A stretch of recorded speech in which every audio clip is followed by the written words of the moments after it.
So now we'll cut the cover for the log splitter. I'll show you how we start it, how we can stop it during the process, and then we'll look at the finish item to have a look at the quality of the cut. So to start, it's just a matter of pressing start and enter.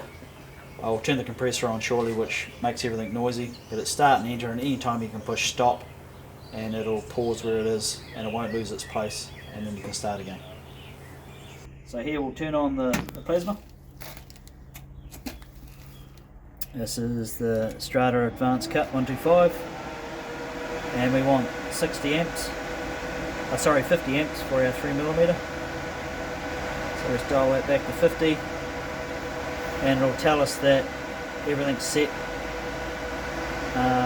If the torch is not assembled right, it'll show up on here, and also it gives us our air pressure, and we're set to go.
Okay, so we just cut our log splitter cover. There was one fault that happened while we cut that, and I let it do it. I could have stopped it, but I thought I'll let it do it so I can show what went wrong. When it cut this part here, quite a bit of water splashed up on top. I think it was that one there, it might have been the H. but the water splashed up on top, and then when the torch came down, it got water on the tip of the torch. For some reason it does not like that, and I have an air gun normally standing by, which I would have pushed stop and blown the water off the torch. But because it had water on there, it didn't go all the way down, and instead of running at the correct torch height, it ran very, very high, and you can see that it hasn't cut all the way through on this one. So to fix that, I can go back to the start again. I can work out which number that was, and I can go start, press stop, and then go jump to, and then figure out which piece that was, which I think was about number 14. I jumped to there, and then I could just recut that out, and give it a touch up with a wire brush, you'd never know it happened. But otherwise, let's pop it out and have a look. These parts didn't fall out because it's sitting on the sacrificial plates underneath, but you can see that it just needs a little bit of a wriggle to come out of there because it's stuck onto the plate there. Same with that one there.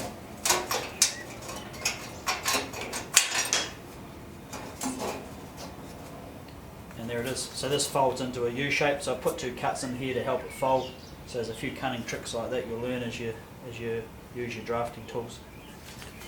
So you can see that we've got, sorry that plate's a bit rusty, but you can see we've got minimal slag all the way around here, which tells us that our amps and our speed is a pretty good match. It's probably a little bit too much slag around the H here, but that'll just, we have a little air hammer that we just give that a nick with, but that'll just probably come off almost with a wire brush. That's our little slag there is. You can see on this is the side that's exposed on the finished product, and it looks really, really nice. Great quality cut when you get your speed, your amps correct.